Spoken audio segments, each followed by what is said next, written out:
இன்றைக்கி நீங்கள் பிரதி சமையலில் பார்க்க போகிற ரெசிபி சிக்கன் டெண்டர்ஸ். இது ரொம்ப ஈஸியான, அதே சமயம் எல்லாரும் விரும்புகிற ஒரு ரெசிபி. வாங்க இதை இனி எப்படி செய்கிறதுன்னு பார்க்கலாம். இந்த ரெசிபி இன்றைக்கி செய்கிறதுக்கு நான் 1/4 கிலோ போன்லெஸ் சிக்கன் எடுத்து வச்சுருக்கேன். இதை இந்த மாதிரி மெல்லிசா தின்னாக ஸ்லைஸ் பண்ணி வச்சுக்கோங்க. சின்ன சின்ன துண்டுகளாக நம்ம வெட்டுறதை விட இந்த மாதிரி தின் ஸ்லைசஸாக வெட்டினா இந்த ரெசிபிக்கு ரொம்ப நல்லாயிருக்கும். சரி, இனி இதை நம்ம மேரினேட் பண்ணிடலாம்.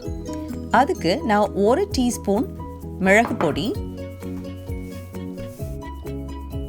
1/2 டீஸ்பூன் உப்பு,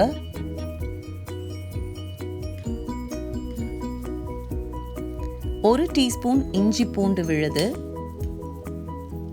இதெல்லாம் போட்டு நல்லா மிக்ஸ் பண்ணி வச்சுக்கோங்க. இனி இது கூட 2 டீஸ்பூன் எலுமிச்சப்பழ ஜூஸ்.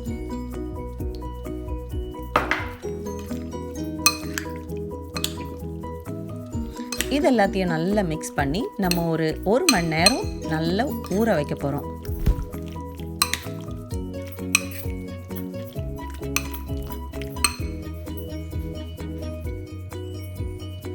இப்போ 1 மணி நேரம் ஆயிடுச்சு. சிக்கன் நல்லா மேரினேட் ஆயிடுச்சு.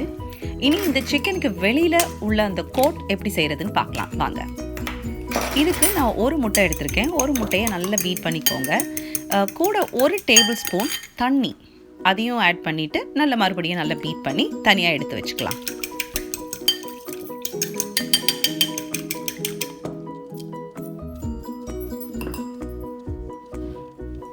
இனி ஒரு பிளேட்டில் நான் ஒரு 1/2 கப்பு மைதா மாவு, கூடவே 1 கப் பான்கோ பிரெட் கிரம்ஸ் அதையும் எடுத்து வச்சுருக்கிறேன். பான்கோ பிரெட் கிரம்ஸ்ன்றது வந்து நம்ம ரெகுலர் பிரெட் கிரம்ஸை விட கொஞ்சம் குறைப்பாக இருக்கும்.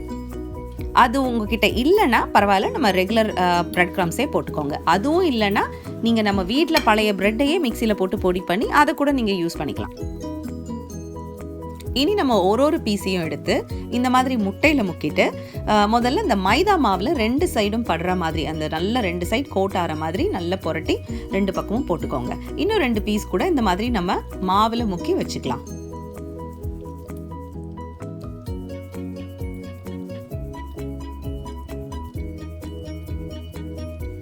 இப்போ மாவில் முக்கின அந்த பீஸை மறுபடியும் நம்ம முட்டையில் டிப் பண்ணி 2 சைடும் நல்லா முட்டை படுற மாதிரி போட்டுட்டு இதை அப்படியே தூக்கி அந்த பிரெட் கிரம்ஸ் இருக்க பிளேட் மேலே போட்டுருங்க. ஒரு ஸ்பூனால் இந்த மாதிரி கிரம்ஸை மேலே போட்டிங்கன்னா அது நல்லா ஸ்டிக் ஆயிரும். அவ்வளோதான். 2 சைடு நல்லா ஃபுல்லாக அந்த கிரம்ஸ் கோட் ஆகிற மாதிரி போட்டுட்டு அதை இன்னொரு பிளேட்டில் எடுத்து வச்சிடலாம்.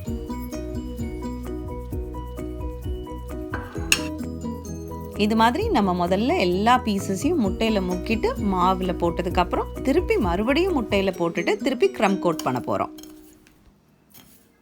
இனி இருக்கிற எல்லா பீசஸையும் இதே மாதிரி செய்து வச்சுக்கலாம்.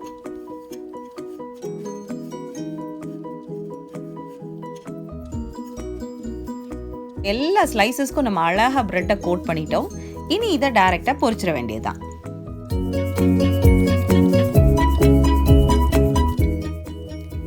இனி இந்த மாதிரி ஒரு ஸ்லைசஸையும் கொஞ்சம் மீடியம் ஹையில் சூடாயிட்டு இருக்க எண்ணெயில் இந்த மாதிரி போட்டு பொரித்து எடுத்துக்கோங்க.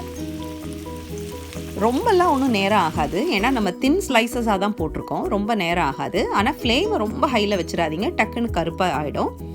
மிதமான மீடியம் ஹைலேயே வச்சு பொரித்து எடுத்துருங்க. நல்ல வெந்து இந்த மாதிரி ப்ரௌன் கலர் ஆன உடனே நம்ம எல்லா பீசஸையும் எடுத்துடுறோம். பாருங்கள் எவ்வளோ அழகாக இருக்குன்னு. இது மாதிரி மிச்சம் இருக்க எல்லா பீசஸையும் இந்த மாதிரி பொரிச்சு எடுத்துக்கலாம். பாருங்க நம்ம எவ்வளோ சீக்கிரத்தில் இந்த சிக்கன் டெண்டர்ஸை நம்ம செஞ்சு முடிச்சிட்டோன்னு. பார்க்க ரொம்ப அற்புதமாக இருக்குங்க. சாப்பிட்டா நமக்கு ஒரு தடவை இதை நம்ம டேஸ்ட் பண்ணிட்டோன்னா வெளியில் வாங்குகிற சிக்கன் நகெட்ஸ் எல்லாம் நம்ம தொடவே மாட்டோம். அவ்வளோ அருமையாக இருக்குது. இதை நீங்களும் வீட்டில் செஞ்சு பாருங்கள். செஞ்சு பார்த்துட்டு எப்படி வந்ததுன்றதை எங்களுக்கு கீழே கமெண்ட் செக்ஷனில் மறக்காமல் சொல்லிவிடுங்க. அப்படியே மறந்துடாமல் லைக் பண்ணுங்கள், ஷேர் பண்ணுங்கள், சப்ஸ்கிரைப் பண்ணிவிடுங்க. தேங்க்ஸ் ஃபார் வாட்சிங். பாய்.